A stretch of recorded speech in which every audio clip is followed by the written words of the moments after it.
Hello friends, मैं हूं विनीत त्यागी और दोस्तों मैं शुरू करने जा रहा हूं। आपका क्वेश्चन नंबर है आपका 84। क्वेश्चन नंबर 84 से मैं शुरू कर रहा हूं।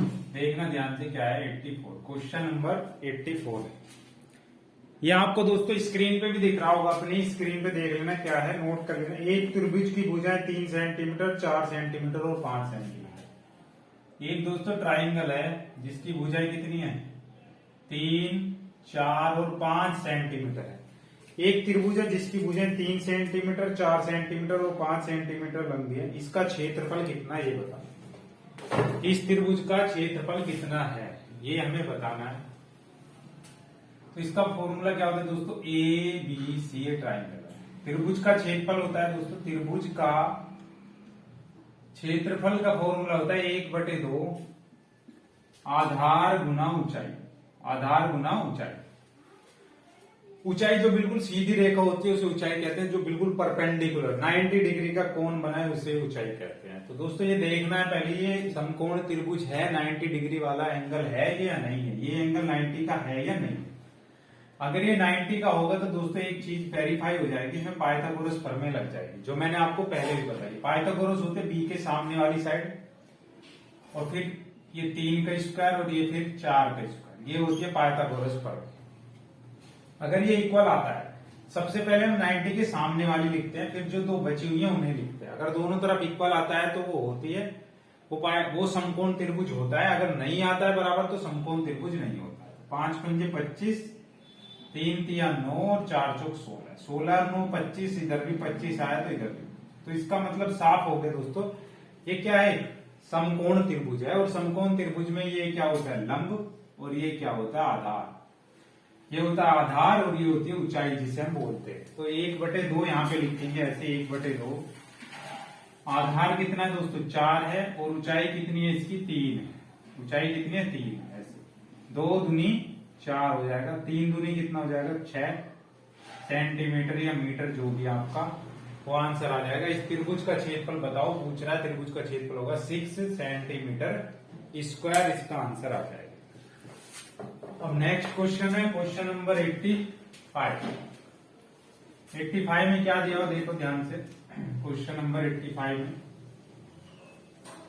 85 में बोला है एक त्रिभुजाकार खेत की भुजाएं क्रमशः 20 मीटर, 21 मीटर और 29 मीटर है ना। 85 में देख लो दोस्तों क्या करा, एक त्रिभुज है, सेम ऐसा ही है जैसा पहले था, ठीक है।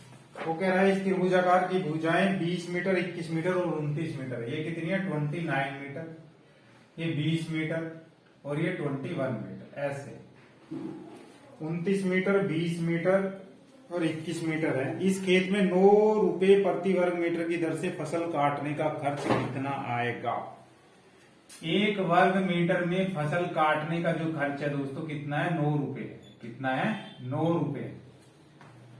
तो 90 के सामने वाली साइड सबसे पहले लिखते हैं, 90 के सामने वाली। तो 29 है, 29 का स्क्वायर लिखेंगे, फिर 21 का स्क्वायर लिखेंगे, फिर 20 का स्क्वायर लिखेंगे। पहले चेक कर लेते हैं पाइथागोरस प्रमेय यहाँ पे लग रही है या नहीं लग रही है, जैसे सेम पहले वाले में करा था।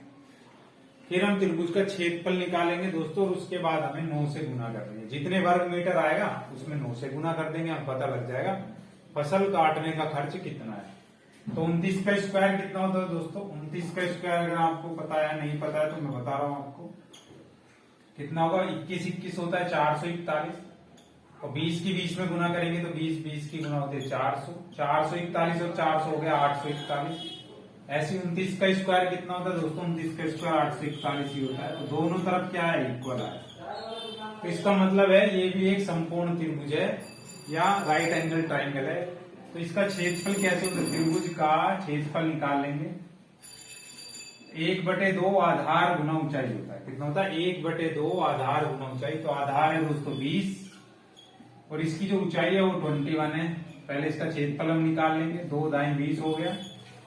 10 की 21 में गुना करेंगे तो 210 वर्ग मीटर, मीटर स्क्वायर।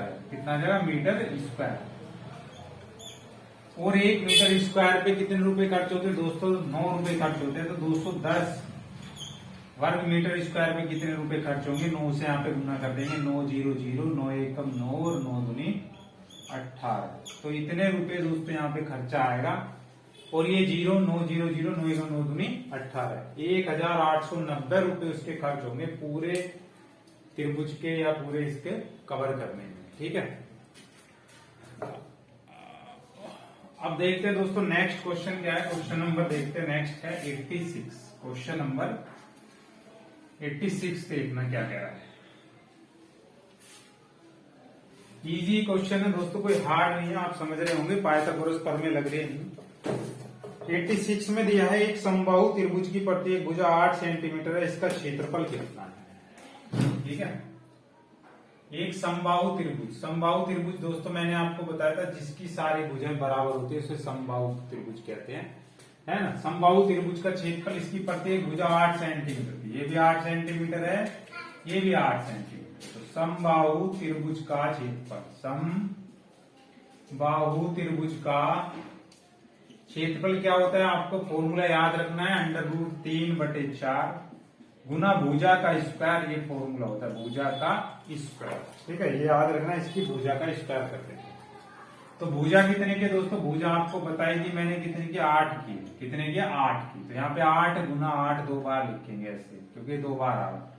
√3, 4 दूनी हो जाएगा 8, 8 दूनी कितना हो जाएगा 16, 16 √3 सेंटीमीटर स्क्वायर, ये इसका आंसर आ जाएगा। 16 √3 वर्ग सेंटीमीटर या सेंटीमीटर स्क्वायर इसका आंसर आ जाएगा। ठीक है, अब नेक्स्ट क्वेश्चन देखते हैं दोस्तों। क्वेश्चन नंबर क्या है हमारा, नेक्स्ट क्वेश्चन है हमारा 87। क्वेश्चन नंबर 87 में क्या दिया देखो, क्वेश्चन नंबर 87 में दिया हुआ है एक समबाहु त्रिभुज का क्षेत्रफल दे दिया। इस बार क्षेत्रफल दिया हुआ है, एक समबाहु त्रिभुज का क्षेत्रफल 4 √3 वर्ग मीटर है। कितना है, ये कह रहा है समबाहु त्रिभुज का क्षेत्रफल कितना दिया हुआ है, 4 √3 सेंटीमीटर स्क्वायर दिया हुआ है। तो इसकी प्रत्येक भुजा की लंबाई कितनी है ना। तो आपको पता है दोस्तों समबाहु त्रिभुज का क्षेत्रफल क्या होता है, √3/4 गुना भुजा का स्क्वायर, ये फॉर्मूला होता है समबाहु त्रिभुज का निकालने का। और ये किसके बराबर है, 4 √3 के बराबर है। ये दिया हुआ है, ये क्षेत्रफल है जो इसके बराबर है। तो क्या करेंगे दोस्तों, यहाँ पे √3 से √3 कैंसिल हो जाएगा। क्यों, क्योंकि ये मल्टीप्लाई में नीचे डिवाइड में आ जाएगा। इधर क्या बचेगा, भुजा का वर्ग, भुजा का वर्ग 4 के ऊपर गुना हो जाएगी, यहाँ पे 4 गुना 4 ऐसे हो जाएगा। भुजा का स्क्वायर है तो स्क्वायर हटाएंगे तो दोस्तों इधर √ आ जाएगा 4 × 4।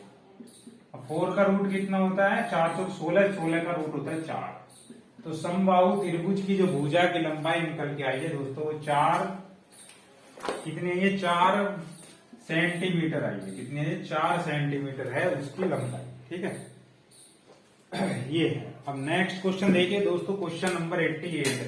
88 में क्या दिया देखो, क्वेश्चन नंबर 88 को देखिए। 88 में कह रहा है, 88 इसमें दिया है एक समबाहु त्रिभुज की प्रत्येक भुजा 2 √3 सेंटीमीटर है, तो इसकी ऊंचाई कितनी होगी। अब की बार थोड़ा अलग क्वेश्चन है, समबाहु त्रिभुज है जिसकी तीनों भुजाएं बराबर होती है और इसकी प्रत्येक भुजा 2 √3 है। कितनी है, 2 √3। ये भी 2 √3 है, ये भी 2 √3 है और ये भी 2 √3 है। तो इसका क्षेत्रफल कैसे निकालेंगे, समबाहु त्रिभुज का क्षेत्रफल आपको पता है √3/4 गुना साइड का स्क्वायर होता है, साइड का या भुजा का स्क्वायर होता है। √3/4 लिखेंगे गुना भुजा कितनी है, 2 √3। ऊपर स्क्वायर है तो क्या लगाएंगे दोस्तों, स्क्वायर भी लगाना पड़ेगा। यहाँ पे क्या है, √3/4, 2 दूनी कितना हो गया, 4 हो गया, √3 हो गया, 4 से 4 कट गया। √3 के √3 में गुना करेंगे तो हो गया 9, 9 का रूट कितना होगा 3, तो कितना है 3 सेंटीमीटर, है ना। 3 आया, 3 सेंटीमीटर स्क्वायर। इसका जो क्षेत्रफल आया दोस्तों कितना आया, 3 सेंटीमीटर स्क्वायर। एक गलती हो गई दोस्तों, 2 दूनी 4, √3 का भी जब स्क्वायर करेंगे तो 2 बार √3 को भी लिखना पड़ेगा। 2 को 2 बार लिखा, 2 दूनी 4, √3 को 2 बार लिखा तो ये आया। यहाँ 3 बार रूट आया, 1 2 3, 3 × 9 = 27। कितना है दोस्तों, 27।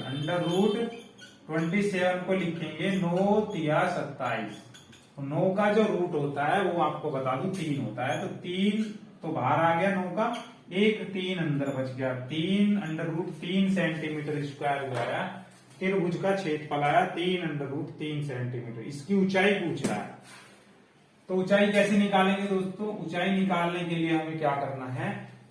ऊंचाई निकालने के लिए इसके सबसे पहले समबाहु त्रिभुज है जिसकी तीनों भुजाएं बराबर होती है, इसको बीच से परपेंडिकुलर अगर मैं डालता हूं तो यहाँ पे कितने का कोण बनेगा? 90 डिग्री का कोण बनेगा। ठीक है, कितने का कोण बनेगा? समबाहु त्रिभुज की ऊंचाई पूछ रहा है कि समबाहु त्रिभुज की ऊंचाई बताइए। इसकी तीनों भुजाएं बराबर है, अगर यहाँ से परपेंडिकुलर लाइन डालता हूँ बिल्कुल बीच में पड़ेगी। ठीक है, तो 2 अंडर रूट 3 के हिस्से हो जाएंगे, इधर भी अंडर रूट 3 और इधर भी अंडर रूट 3, इन्हें जोड़ूंगा तो 2 अंडर रूट 3 आया। देखो, एक अंडर रूट 3 ये रहा, एक ये रहा, तो कितने हो गए? 2 अंडर रूट 3 हो गए। अब यहाँ पे क्या लगा देंगे दोस्तों? पाइथागोरस प्रमेय लगा दूंगा। जो पहले 90 के सामने वाली साइड को सबसे पहले लिखते हैं, फिर उसका स्क्वायर कर देते हैं। ए बी सी और ये पॉइंट मान लिया डी, त्रिभुज में ले रहा हूं ए बी डी। कौन सा ले रहा हूं दोस्तों? ए बी डी ले रहा हूं। तो 90 के सामने है 2 अंडर रूट 3, उसके ऊपर स्क्वायर लगा देंगे। यहाँ क्या बचा? अंडर रूट 3 बचा, उसके ऊपर भी स्क्वायर लगाएंगे, क्योंकि फॉर्मूला यही कहता है, पाइथागोरस प्रमेय यही कहती है 90 के सामने वाली जो शेष भुजाएं बची है उनको याद होगा। एक है एडी का स्क्वायर, यही पूछ रहा है त्रिभुज की ऊंचाई, यही ऊंचाई है दोस्तों, जो 90 डिग्री का कोण बनाती है उसे ऊंचाई कहते हैं। 2 दूनी 4 और स्क्वायर से रूट कट गया, 3 बचा, स्क्वायर से रूट कटा 3 बचा, एडी का स्क्वायर हो जाएगा 4 से 12, 3 इधर जाके माइनस का हो जाएगा, 12 में से 3 में बचे 9 दोस्तों। स्क्वायर हटाते हैं तो दूसरी तरफ अंडर रूट का साइन आ जाता है। प्यारे बच्चों याद रखना, स्क्वायर हटाते तो अंडर रूट का साइन आ जाता है। तो 9 का रूट कितना हो गया दोस्तों? 3 हो गया, तो एडी की वैल्यू आ गई 3। तो इस त्रिभुज की ऊंचाई कितनी आई है? 3 सेंटीमीटर इस त्रिभुज की ऊंचाई आ गई है। ठीक है, ये आंसर हो जाएगा। अगर दोस्तों वीडियो पसंद आया तो शेयर सब्सक्राइब जरूर करना। मिलता हूँ नेक्स्ट वीडियो में, आपका बहुत बहुत धन्यवाद।